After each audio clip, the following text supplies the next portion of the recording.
नहीं, हमारे ऐसा कोई क्राइटेरिया नहीं है। जहाँ तक एनडीपीएस एक्ट है, एनडीपीएस एक्ट को जो उसके जो स्तूत है उसको हम पुलिस वाले इम्प्लीमेंट करते हैं। एएनसी एक स्पेशल सेल जरूर है, लेकिन वो भी कंजम्पशन के केसेस करते हैं, पुलिस वाले भी करते हैं। ऐसा कोई चेंजेस हमने नहीं की, हमारे दोनों बराबर। नहीं, यहाँ तो कोई ऐसा माहौल है नहीं। और यहाँ पर जब कंप्लेंट हुई थी तो हम लोगों ने मेरे ख्याल से बायदनी में ऑफेंस भी दाखिल किया था। तो यहाँ तो कोई माहौल ऐसा दिखता नहीं है, कोई इस तरह का कोई विरोध हो या प्रतिरोध हो। आज ही बहुत से एक समाज के लोग मेरे पास आए थे। सब हमने जो कार्रवाई की, हमारे जॉइंट सीपी साहब भी यहाँ बैठे हैं, तो हमारी कार्रवाई में सब लोग समाधानी है।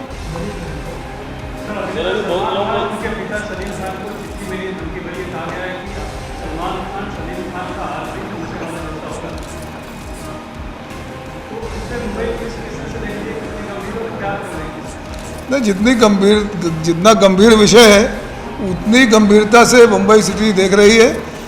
उनको जो भी पत्र मिला है उसकी तहकीकात ही नहीं हो रही है, बल्कि हमारे लोग भी उस चीज़ में सक्रिय रूप से तहकीकात कर रहे हैं। और मैं यही कहना चाहता हूँ, किसी भी प्रकार का कोई भी इस तरह का अनुचित प्रकार मुंबई सिटी में शक्य जहाँ तक है वहाँ तक नहीं होगा, ऐसा मैं आश्वासन सबको देना चाहूँगा। नहीं, अभी तक नहीं है, अभी तक कोई डिटेन करने की नौबत अभी तक नहीं आई है। लेकिन मैं इतना ही कहना चाहता हूँ कि इसके बारे में हमें पता चला है और हम भी उतनी ही गंभीरता से उसको देख रहे हैं। सुरक्षा बढ़ा जाने को लेकर कुछ किया गया? सुरक्षा बढ़ा जाने को लेकर वो हमारा आंतरिक मामला है, हमें सुरक्षा बढ़ानी होगी तो हम बढ़ाएंगे भी। लेकिन सर, लीड मिली है क्या? वो फर्जी लेटर है या फिर कुछ तथ्य है उसमें? अभी कल की तो बात है, एक दिन के अंदर फर्जी लेटर सिद्ध कर पाना तो बहुत मुश्किल काम है। लेकिन जो भी उसमें लिखा है, जो भी मजकूर है, जो भी तरीका है, उसको हम पूरी गंभीरता से उसकी शिनाख्त। नमस्कार, नेक्स्ट 9 लाइव देख रहे हैं आप और मैं हूं आपके साथ प्रज्ञा सिंह। बीजेपी से निलंबित होने के बाद भी नुपुर शर्मा की मुश्किलें थमने का नाम नहीं ले रही हैं। जी हां, आपको बता दें, जिस तरह से पैगंबर मोहम्मद पर विवादित टिप्पणी करने के बाद भारतीय जनता पार्टी ने नुपुर शर्मा को 6 साल के लिए सस्पेंड कर दिया था, जिसके बाद इस तरह के कयास लगाए जा रहे थे कि शायद अब इस मामले में कुछ ठंडक देखने को मिलेगी। नहीं, लेकिन ऐसा नहीं हुआ। जी हां, आपको बता दें कि नुपुर शर्मा को निलंबित तो कर दिया गया है, लेकिन इसके बाद भी ये जो मामला है ये थमने का नाम नहीं ले रहा है। अब नुपुर शर्मा के सर पर गिरफ्तारी की तलवार लटकने लगी है। जी हाँ, आपको बता दें कि बीते दिनों जिस तरह एक टीवी डिबेट के दौरान बीजेपी नेत्री नुपुर शर्मा ने एक विवादित बयान दिया था पैगंबर मोहम्मद को लेकर, उसके बाद किस तरह से इस पूरे मामले में बवाल मच गया। जिस तरह से कानपुर में एक हिंसा हुई जिसमें आगजनी हो गई, 2 पक्षों में जमकर विवाद हो गया और देखते ही देखते विवाद इतना ज्यादा बढ़ गया कि वहां पर आगजनी हो गई, पथरावबाजी होने लगी, जिसे देखते हुए वहां पर धारा 144 लगा दी गई। मामले में कार्रवाई करते हुए पुलिस ने अब तक 38 लोगों को गिरफ्तार भी कर लिया है। साथ ही इस मामले में कानपुर में हिंसा भड़काने के पीछे जो मास्टरमाइंड है उसके खिलाफ भी जांच की जा रही है। इसके बाद जिस तरह से हमने देखा कि आगरा में भी इस तरीके का एक मामला सामने आया जहां पर 2 पक्षों में विवाद हो गया और विवाद के बाद वहां पथरावबाजी होने लगी। तो इसके साथ ही अब नुपुर शर्मा के बयान पर जो इस्लामिक संगठन है वो अब नुपुर शर्मा के बयान पर भारत को घेरने लगे हैं। जी हाँ, आपको बता दें, जिस तरह से OIC के राजदूत ने भारत सरकार को एक ट्वीट करते हुए भारत सरकार को घेरा था और कहा था कि भारत में बीजेपी नेताओं की ओर से इस्लामिक धर्म के खिलाफ जिस तरह से बयानबाजी की जा रही है वो कहीं ना कहीं लोगों की आस्था या फिर लोगों के धर्म को ठेस पहुंचाने का काम कर रहा है। जिस तरीके से नेताओं की ओर से भड़काऊ बयान दिए जा रहे हैं उससे कहीं ना कहीं लोगों की के धर्म को ठेस पहुंच रही है। इस तरीके के बयान इसमें सामने आए थे। अब इस खबर पे क्या अपडेट आया वो हम आपको बता देते हैं। बीजेपी से निलंबित होने के बाद भी नुपुर शर्मा की मुश्किलें कम नहीं हुई हैं। अब मुंबई पुलिस उन्हें पैगंबर मोहम्मद साहब पर दिए गए बयान पर समन भेजने वाली है। जी हां, आपको बता दें, नुपुर के खिलाफ रजा एकेडमी ने केस दर्ज करवाया है। पैगंबर मोहम्मद पर दिए गए विवादित बयान पर देश में भी काफी उबाल देखने को मिल रहा है। नुपुर की गिरफ्तारी की मांग को लेकर Owaisi, all India Muslim personal law board या फिर मुस्लिम समुदाय से जुड़े संगठनों ने अब एक एक करके मोर्चा खोल दिया है। इसी बीच नुपुर शर्मा के खिलाफ कानूनी कार्रवाई की भी तैयारी शुरू हो गई है। मुंबई पुलिस जल्द ही उन्हें पूछताछ के लिए समन भेजने वाली है। आपको बता दें, कुछ ही दिन पहले रजा एकेडमी ने नुपुर शर्मा के खिलाफ मुंबई के पायाधुनी थाने में केस दर्ज करवाया है। रजा एकेडमी ने इस शिकायत में आरोप लगाया है कि नुपुर ने पैगंबर मोहम्मद पर आपत्तिजनक बयान देकर धार्मिक भावनाओं को भड़काया है। इसके अलावा नुपुर पर एक केस ठाणे के मुंबा थाने में भी दर्ज करवाया गया है। इस मुद्दे पर all India Muslim personal law board ने भी नुपुर शर्मा के खिलाफ कानूनी कार्रवाई की मांग की है। बात यहीं खत्म नहीं हुई। ओवैसी ने इस मुद्दे के बहाने प्रधानमंत्री नरेंद्र मोदी को भी निशाने पर लिया, तो वहीं साध्वी प्राची ने नुपुर शर्मा का खुलकर समर्थन किया। दरअसल टीवी डिबेट में बीजेपी नेता नुपुर शर्मा ने कथित तौर पर पैगंबर मोहम्मद पर विवादित टिप्पणी की, जिसको लेकर अल्पसंख्यक समुदाय के लोग भड़क गए। तो वहीं इस वीडियो के वायरल होने के बाद नुपुर शर्मा ने कहा कि ये वीडियो एडिट किया हुआ है, जिसे एक फैक्ट चेकर की ओर से रिलीज किया गया। इस वीडियो के सामने आने के बाद उन्हें इस्लामिक कट्टरपंथियों की धमकियां भी मिलने लगी हैं। हालांकि माहौल बिगड़ते ही देख भारतीय जनता पार्टी ने मामले में कार्रवाई करते हुए बीजेपी नेत्री नुपुर शर्मा को 6 साल के लिए सस्पेंड कर दिया। Please silence please.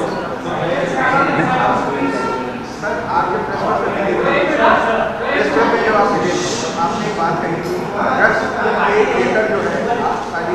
Police station और एमसी वगैरह पे कैंपेन चलाने वाले हैं, इसका क्या हुआ? और मेरा सवाल ये है कि जब आर्यन मुंबई का ये देखिए ना, ऑन करो मुंबई अपनी यूनिट को बोला कि जो उड़िया केसेस ऑन कर दीजिए सर, दूसरा नंबर ऑफलाइन दिखा रहा है।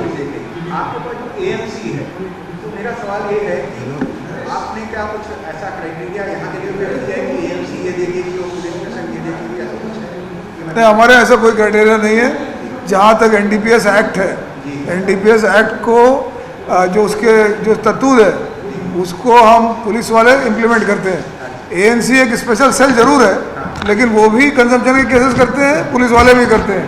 ऐसा कोई चेंजेस हमने नहीं की। हमारे दोनों बराबर।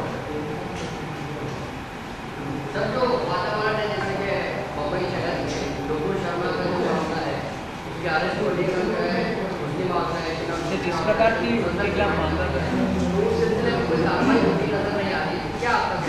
नहीं, यहाँ तो कोई ऐसा माहौल है नहीं। और यहाँ पर जब कंप्लेंट हुई थी तो हम लोगों ने मेरे ख्याल से बायदनी में ऑफेंस भी दाखिल किया था। तो यहाँ तो कोई माहौल ऐसा दिखता नहीं है, कोई इस तरह का कोई विरोध हो या प्रतिरोध हो। आज ही बहुत से एक समाज के लोग मेरे पास आए थे। सब हमने जो कार्रवाई की, हमारे जॉइंट सीपी साहब भी यहाँ बैठे हैं, तो हमारी कार्रवाई में सब लोग समाधानी है। उनके पिता सलीम खान को चिट्ठी मिली, धमकी भरी, कहा गया है कि सलमान खान सलीम खान का हाल भी नीचे वाला जैसा होगा। तो इसमें मुंबई पुलिस किस तरह से देख रही है, कितनी गंभीर और क्या कर रही है? नहीं, जितना गंभीर विषय है उतनी गंभीरता से मुंबई सिटी देख रही है। उनको जो भी पत्र मिला है उसकी तहकीकात ही नहीं हो रही है, बल्कि हमारे लोग भी उस चीज़ में सक्रिय रूप से तहकीकात कर रहे हैं। और मैं यही कहना चाहता हूँ, किसी भी प्रकार का कोई भी इस तरह का अनुचित प्रकार मुंबई सिटी में शक जहाँ तक है वहाँ तक नहीं होगा, ऐसा मैं आश्वासन सबको देना चाहूँगा। लेकिन क्या किसी को डिटेन किया? किसी को डिटेन किया? नहीं, अभी तक नहीं है। अभी तक कोई डिटेन करने की नौबत अभी तक नहीं आई है। लेकिन मैं इतना ही कहना चाहता हूँ कि इसके बारे में हमें पता चला है और हम भी उतनी ही गंभीरता से उसको देख रहे हैं। सुरक्षा बढ़ा जाने को लेकर कुछ किया गया? सुरक्षा बढ़ा जाने को लेकर वो हमारा आंतरिक मामला है। हमें सुरक्षा बढ़ानी होगी तो हम बढ़ाएंगे भी। लेकिन सर कोई लीड मिली है क्या? वो वो फर्जी पे लेटर है या फिर कुछ तथ्य है उसमें? अभी ये कल की तो बात है, एक दिन के अंदर फर्जी लेटर सिद्ध कर पाना तो बहुत मुश्किल काम है, लेकिन जो भी उसमें लिखा है, जो भी मजकूर है, जो भी तरीका है, उसका हम पूरी गंभीरता से उसकी शिनाख्त कर रहे हैं। सर उसमें एलवी और ये लिखा हुआ है, मतलब बिश्नोई का नाम एक तरीके से उसमें अंकित करने की कोशिश की गई, क्या वो कनेक्शन है या कोई अपने अभी इसके बारे में कुछ भी कह पाना मुमकिन नहीं है, लेकिन हम हर तरीके से हर पहलू पर उसके ऊपर शिनाख्त करेंगे और अगर हुआ तो आप लोगों को पता चलेगा। सर सांगली के कोर्ट ने एक नॉन बेलेबल वारंट जारी किया था राज ठाकरे के खिलाफ, उसकी एग्जीक्यूशन को लेकर कुछ हुआ है कि आपकी तरफ से या कोर्ट का आपने कुछ जवाब दिया है, कब तक उसका एग्जीक्यूशन हो पाएगा? देखिए, जहाँ तक हमारा सवाल है, जो नॉन बेलेबल वारंट है उसका दो तरीके से किया जा सकता है। एक तो जिसके खिलाफ है वो खुद भी कोर्ट में जा सकता है, और दूसरा ये है कि हम उसको एग्जीक्यूट करें। अब इस दोनों बारे में जहाँ तक मुझे पता है, हमने इत्तला दी है कि ऐसा तो नहीं है कि आपको हम वारंट एग्जीक्यूट नहीं कर रहे, वारंट तो एग्जीक्यूट होगा ही, लेकिन उसका एक प्रोविज़न ये भी है कि जिसके खिलाफ वारंट है वो खुद भी उसको अपने आप को वहाँ हाजिर कर सकता है, तो उसके वो हो जाएगा, क्योंकि वारंट तो एग्जीक्यूट आज नहीं तो कल होगी ही होगी, चाहे हम करें या खुद जाके वो हो। सर, आप लोग की टीम बिहार जेल गई थी क्या ये लॉरेंस बिश्नोई के मामले में उसको इंटरोगेट करते हैं ऐसे? अभी तो कल की बात है, आज तो मतलब इतना तेज तो फ्लाइट कोई भी नहीं जाती कि 2 मिनट उड़ के मतलब सुपरसोनिक, हमारे पास अभी भी चार्टर्ड फ्लाइट्स नहीं है। अगर हो सका आगे चल के मुंबई सिटी को चार्टर्ड प्लेन मिला तो बहुत अच्छा होगा। सर जाने का प्लान है क्या, दिल्ली जाके इंट्रोगेट करने का प्लान है मुंबई? नहीं, अगर ऐसी कोई संभावना हुई तो बिल्कुल जाएंगे, उसमें क्या प्रॉब्लम। सर इससे एलबी लिखा हुआ, एलबी का लॉरेंस बिश्नोई, उसका शॉर्ट फॉर्म लिखा हुआ लेटर के ऊपर जो सर लिखा हुआ नहीं, आप कंक्लूजन निकाल रहे हो, ऐसा कोई कंक्लूजन नहीं आया है उसमें। जो लेटर है वो फर्जी है, सही है, उसका कोई कंक्लूजन नहीं है, और अननोन एक्यूज के खिलाफ हमने गुना दाखिल किया है 506(2). इसमें कोई आप कंक्लूजन निकाल नहीं सकते हो आप on your own. Sir underworld का कोई कनेक्शन है? किसका? सलमान खान का अभी आपको जैसे बताया, आप लोग सब ये एक तरीके के आप विचार पूछ रहे हैं। अभी तक हमने जैसे कहा कि अभी भी हम उसकी तहकीकात कर रहे हैं, ऐसा कहीं कोई इसके बारे में कुछ भी कहना इस वक्त गलत होगा। सर हेलमेट की सख्ती का जो रूल था कि जो फील्ड एंड राइडर होगा उसको भी हेलमेट, उसको लेकर थोड़ा विरोध है लोगों में, थोड़ा असमंजस भी है कि लागू होगा नहीं होगा, तो उसमें कुछ क्लैरिटी बन पाई है? लोगों की सेफ्टी के लिए वो रूल है, लोगों की जो अगर लोगों को अपना सेफ्टी नहीं चाहिए और सबके सब कहेंगे हम बिना हेलमेट के जाएंगे तो ठीक है, हमारे हिसाब से तो हमने उनके सुरक्षा के दृष्टिकोण से ये रूल अपनाया है। अब ये समझिए कहाँ तक तर्कसंगत है। आप खुद तो हेलमेट पहने हुए हैं, पीछे वाला बैठे हुए आदमी को हेलमेट नहीं है, तो पीछे वाले आदमी जो अगर गिरेंगे तो उसको जख्मी करने के लिए आप लेके जा रहे हैं क्या? तो इसलिए मुझे तो ऐसा लगता है कि अब काफ़ी तर्कसंगत बात है, और सब लोगों को जो भी हैं उनको हेलमेट, पिलियन राइडर्स को भी पहनना चाहिए। सर सख्ती की जाएगी? बिल्कुल की जाएगी, जो कि हमने रूल निकाला है तो उसको इम्प्लिमेंट करने के लिए किया है। सर आपण जो नियम काढलेले आहेत ते फक्त कागदावरचेच असतात सर, कारण भरपूर ठिकाणी अजूनही रॉंग साईडने गाड्या चालवणं, हेल्मेटचा वापरच न करणं, गाड्यांवर नंबर प्लेट नसणं, अशा भरपूर प्रकार दिसतात। फक्त पोलीस फक्त आपले नंबर वाढवण्यासाठी काही गुन्हे दाखल करते, त्यानंतर ते सोडून देते, अशा प्रकारचं समोर येत आहे। आता म्हणजे प्रत्येक माणसांनी कायद्याचं उल्लंघन करायला नको अशी आमची भूमिका आहे। आता 2.5 कोटी लोक आहेत, 2.5 कोटी लोक मग प्रत्येक माणसावर तर आम्ही पोलीसवाल्यांना उभा करू शकत नाही। जेवढ्या पोलीसवाल्यांना त्यांची पण सामर्थ्य आहे, किती गुन्हे ते एक दिवसात दाखल करू शकतात। गुन्हा दाखल केल्याशिवाय म्हणजे त्यांना कागदोपत्री कारवाई करावी लागते, त्याच्यानंतर तपाससुद्धा करावा लागतं काही ठिकाणी। तर जेवढा त्यांची क्षमता आहे त्याप्रमाणे ते केस करताय। माझ्या तर सगळे पब्लिकला आणि त्यांचे जे काही पालक आहेत त्यांना आव्हान आहे की आपले मुले जे आहेत जे अशा रीतीने कायद्याचं उल्लंघन करतायत त्यांना आपण कमीत कमी तेवढा शिकवा की त्यांनी कायद्याची पायमल्ली करता कामा नये, तेवढाच आमचा उद्देश आहे। सर बीच में a lot of arrests, especially charge-sheets and political cases, जहाँ पे some political leaders said that Mumbai police is deliberately going after us. They named you also that these are politically motivated cases. So how will you respond to that? Well, this is a very generic statement. All the cases which have been registered on regular complaints, and there are complainants. who have come forward and supported their complaints. If they have been charge sheeted after investigation, that's a natural process. To say that these complaints were politically motivated when there are complainants who are standing by their complaints is totally incorrect. Sir, ये जो case था उसमें the complainant who took back his complaint in this Mohin Kamboj case. That is now, once you have registered the complaint, let me understand, let me tell you very clearly. आप जिस वक्त complaint दाखल करते हैं, तुम्ही जेव्हा complaint दाखल करतात त्यावेळी आम्ही काय करतो, 24 तासाच्या आतमध्ये ते मजिस्ट्रेटकडे जाते.